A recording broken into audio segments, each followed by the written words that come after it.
La règle des 500 parrainages qui pourrait empêcher certains d'être candidats à l'élection présidentielle. On va analyser tout ça ensemble. Un point sur la crise entre l'Ukraine et la Russie, l'abandon du pass vaccinal en réflexion ou encore les actualités. En bref, il y en a beaucoup aujourd'hui. Salut, c'est Hugo, j'espère que vous allez bien et on est parti comme chaque jour ensemble pour un nouveau résumé de l'actualité en moins de 10 minutes. On va parler donc de cette histoire de parrainage dans quelques instants, mais on commence avec un premier sujet. Il y a du nouveau sur la crise ukrainienne encore.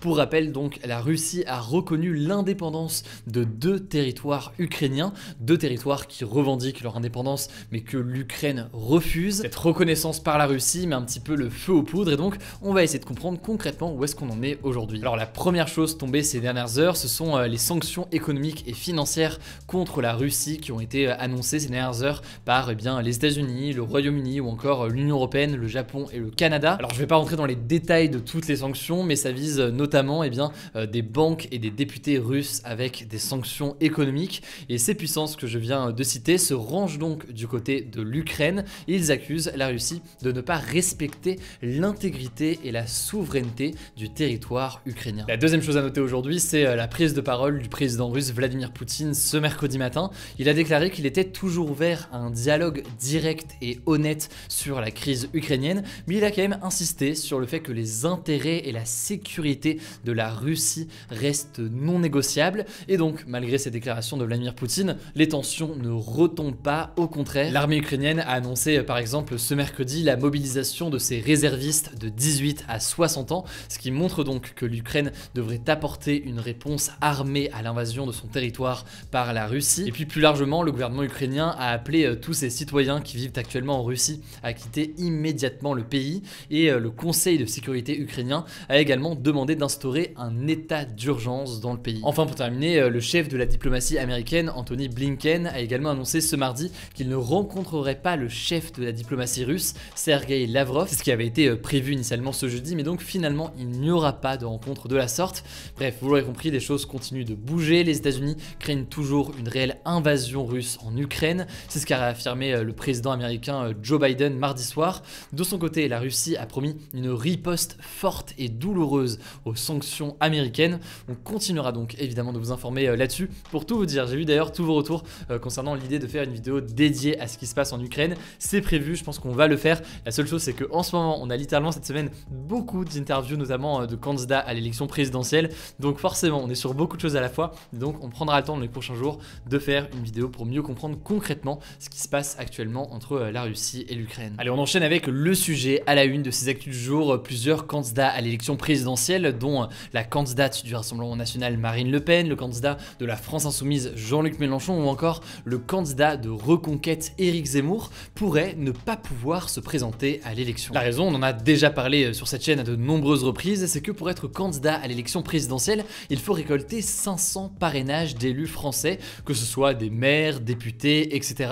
Or, pour le moment, seulement 7 candidats ont reçu leurs 500 parrainages et plusieurs candidats bien placés dans les sondages n'y sont pas encore. Jean-Luc Mélenchon, par exemple, a reçu 442 parrainages, Marine Le Pen en a reçu 393 et Éric Zemmour en a reçu 350 au moment où on tourne cette vidéo, sachant que c'est un chiffre qui est mis à jour par le Conseil constitutionnel chaque mardi et chaque jeudi. Alors déjà, à quoi sert vraiment en fait cette règle des 500 parrainages? En fait, le système tel qu'on le connaît actuellement a été mis en place en 1962 et son but à l'époque c'était d'éviter des candidatures jugées trop fantaisistes ou alors pas assez sérieuses. En gros, les parrainages, ça revenait à reconnaître la légitimité d'une candidature et donc les élus français validaient ainsi les différentes candidatures à la présidentielle. Alors à la base, il fallait que 100 parrainages, sauf que en 1974, lors de la présidentielle, il y a eu 12 candidats.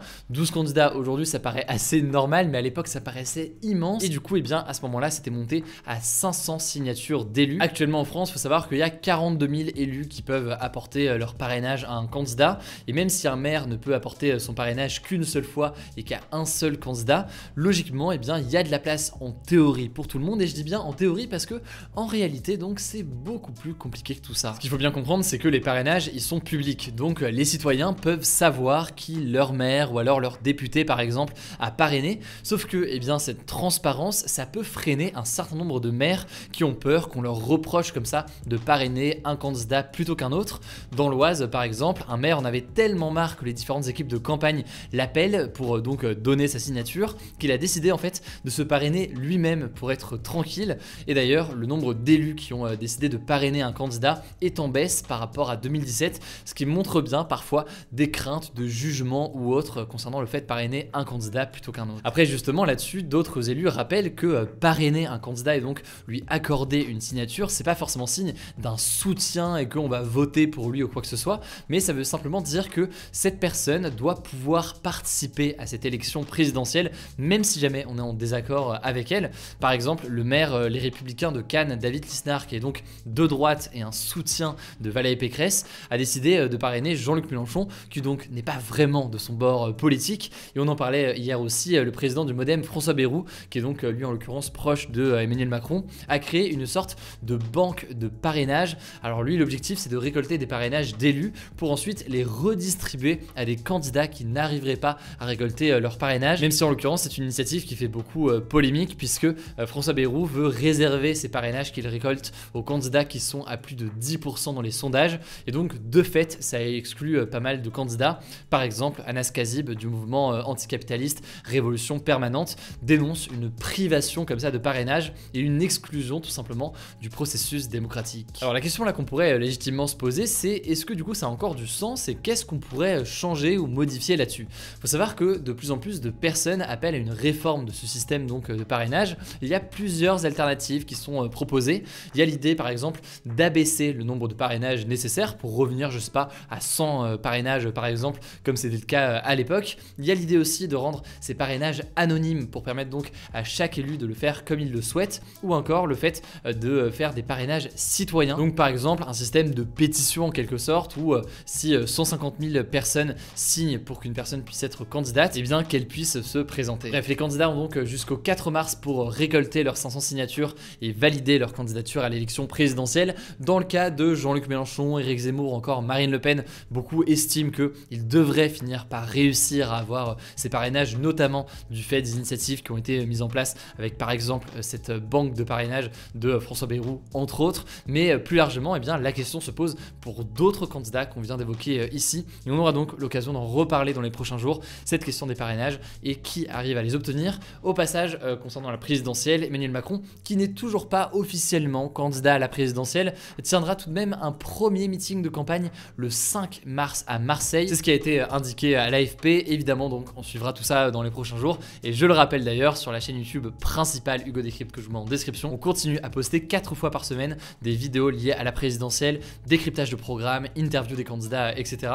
Du coup, n'hésitez pas, le lien est directement en description. Et puisqu'on est sur la présidentielle, une dernière actualité concernant une enquête du journal Libération qui a été publiée ce mercredi et qui révèle que la primaire du parti de droite Les Républicains, donc cette élection qui a désigné Valérie Pécresse comme candidate à la présidentielle, est en partie frauduleuse. En fait, Libération a eu accès à des fichiers du parti et plus précisément les fichiers de ses adhérents, et dans ces fichiers, eh bien, les journalistes ont trouvé des personnes décédées ou encore notamment un chien qui aurait donc tous pu voter lors de cette primaire en décembre 2021 qui a vu donc Valérie Pécresse l'emporter. Alors selon l'enquête de Libération, ça concernerait plusieurs centaines d'adhérents et de votants donc potentiels pour cette élection. Je vais pas rentrer dans tous les détails techniques, mais de son côté, Les Républicains affirment que son vote a été en tout point exemplaire et que les irrégularités qui sont évoquées ici sont très minoritaires et n'ont pas impacté, selon le parti, ce vote. En tout cas, ce qui est sûr, c'est que ça a fait forcément réagir, et notamment le fameux chien du coup adhérent aux Républicains,